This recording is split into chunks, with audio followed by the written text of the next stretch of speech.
Shavuot Tov and Chag Sameach. Happy Lag BaOmer. Mishnah Yomi is in chapter 7 of Sotah, Mishnah 7. More things that need to be in Lashon HaKodesh. Birchot Cohen Gadol Ketzad. The blessings of the high priest on Yom Kippur. How did that work? Hazan Knesset Notel Sefer Torah. The attendant in charge of the Beit Knesset on the Temple Mount, he would take the Sefer Torah, Notel Rosh Knesset. And you would give it to the head of the synagogue, Rosh Knesset, no to the Skon. He would give it to the Skan Kohen Gadol, the deputy Kohen Gadol. The Skon, no to the Kohen Gadol. He would hand the Sefer Torah to the high priest. The Kohen Gadol, Omed, he would be standing in Mekabel and take the Sefer Torah, the Korei Omed, and he would read it while standing. Now, if this procedure sounds vaguely familiar, we learned this back in June 23rd of 2023, almost a year ago, in Yoma, chapter 7, first Mishnah there, which is talking all about the procedure of Yom Kippur. So what does he read? Korei Acharei Mot ve'ach be'asor. He reads the Parsha Acharei Mot in Vayikra chapter 16, and Ach be'asor, and the passage about Yom Kippur, the 10th of the month, especially. V'gololet Torah menicha b'heiko. He rolls the Sefer Torah closed, and he lays it on his chest, like it's leaning on him. V'omer, and then he says, Yoter b'moshe kiriti lifnechem kativ kan. Says there's more written in the Sefer Torah than what I just read you. Uva Asor, and then the Parsha of Asor about the 10th day, about Yom Kippur, Shebachumash Bekudim, that's in the book of Numbers, Korei Al Pei. He recites that from memory. So the disclaimer of the Kohen Gadol that more than I read you is written here is to tell you, yes, this Parsha in the book of Numbers, it is in the Sefer Torah, but I'm not going to make everybody wait and rewind the Sefer Torah, wind it up to get to the right place. I'm not going to have what we call tircha de tzibura. We don't like to make people wait. Now it's amazing. It's Lag BaOmer. We can draw a parallel between the Kohen Gadol memorizing parts of Torah and Bar Yochai himself on Shabbat Daf Lag. That's 33, Daf 33 in the Gemara in Shabbat. They discuss how Rashbi Bar Yochai was running away from the Romans with his son, and they hid in a cave and they learned Torah. Now they didn't bring any books with them. They were learning Torah Shebal Pei, Mishnayot, and the Daf Yomi, and the Chumash, and Psukim. They were learning from whatever they had memorized. So see Shabbat Daf Lag for all the Lag BaOmer related story of Bar Yochai. On to Sotah. Chapter 7 here. Mevorach Aleya, the Kohen Gadol would make a blessing, Shmona Brachot, 8 blessings on his reading of the Torah. Allah Torah, like we say, a blessing on the Torah. Allah Avodah, about the service in the temple. Allah Hodaya, blessing of thanks to Hashem. Al Mechilat Avon, special blessing of forgiving sins. Allah Mikdash, a blessing over the temple. Al Yisrael, for the whole Jewish people. Allah Kohanim, on the Kohanim. Al Shara Tefillah, and the rest of the Tefillah, like Bruch Shomei Tefillah. We're going fast here because we can go way back to chapter 7 of Yoma for all the details.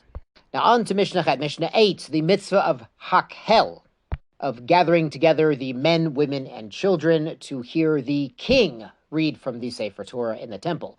Parshat HaMelech Ketzad, the king's Parsha, the Torah reading of the king. How did that go? Motzei Yom Tov Rishon Shel Chag. After the first day of Yom Tov of Sukkot. So the second day of Sukkot, the first day of Chol HaMoed.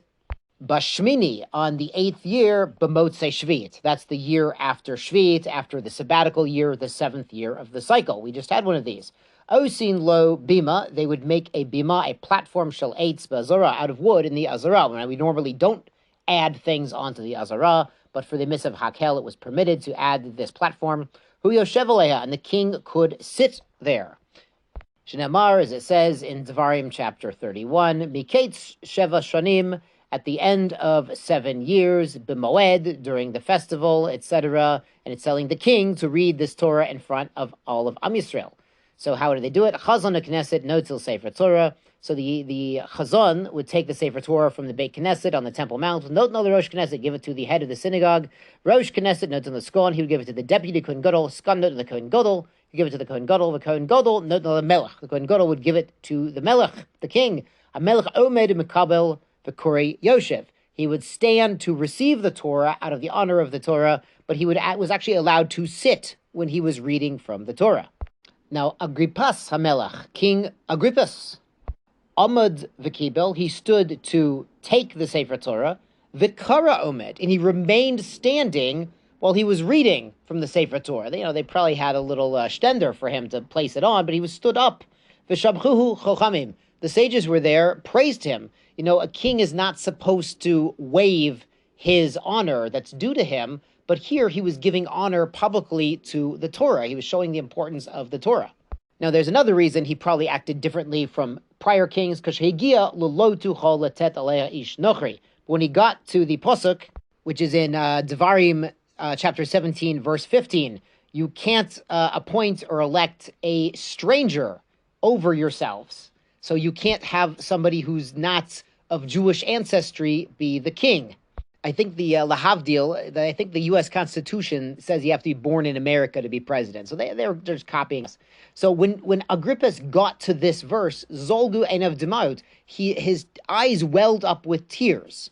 Now, he was emotional because he had been appointed the king, and there was some issue. The Romans had some say in this matter. It was sort of a vassal state at this juncture of time. Agrippas was actually the last king before the war and the Churban of the Beis Hamikdash, but he was a descendant of Hordus, of Herod, and Herod himself was not fit to be the king. He had actually been a servant working for the Hashmonaim, for the Hasmoneans, for the Maccabee dynasty.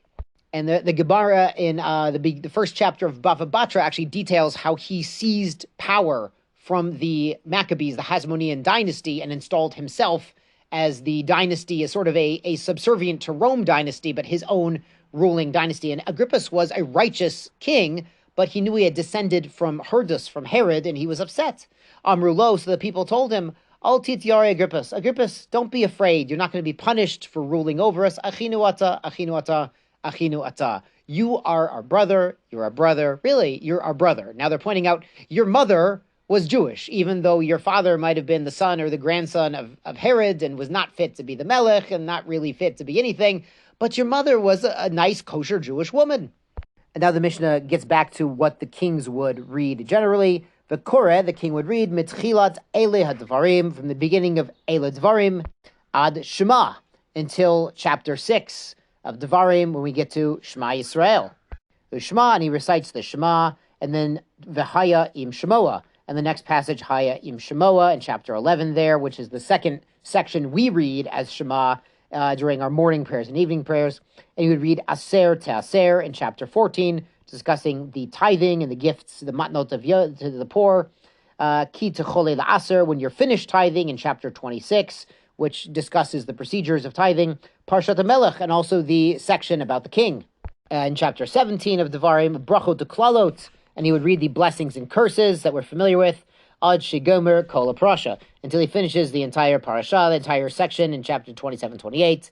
Brachot she Cohen Gadol mevarech otan melech mevarech otan. And then those 8 blessings that Cohen Gadol makes that we mentioned in the previous Mishnah and in Yoma, the king makes as well. Eile shenoten shel regolim tachat mechilat avon. But it's not Yom Kippur, so he doesn't say the bracha of mechilat avon, of forgiveness of sin. He says the blessing of the regel. And this is the same blessing we have in our tefillah on Yom Tov, on the holidays. It ends, Mikadesh Yisrael v'hazmanim. Hashem makes holy the Jewish people and the holidays. There's a lot written about the symbolism of Hakhel, the sort of pep talk every 7 years of the king of the people. And I've heard it's after the Shemitah year, after the sabbatical year, when people were not necessarily working in the same way, quite as hard as normal. And now they sort of have to go back to the grind, the daily grind, but the 6 years of grind. It's sort of the motivation of, look, what you're doing is very important, and the tithes you'll be taking, and you'll be providing for the poor in the community. So whatever agricultural work you're doing or shepherding you're doing, it's all going to give back to the community. So sort of the king is reminding the people of the social fabric that maybe was a little looser during the Shemitah year, that all of our hard work and our effort, making a parnasa, making a livelihood, it's really to build the Jewish people as a united nation. Ken Yerbui should be zoche to do so as well. Yeshar kochachem, sei gesund.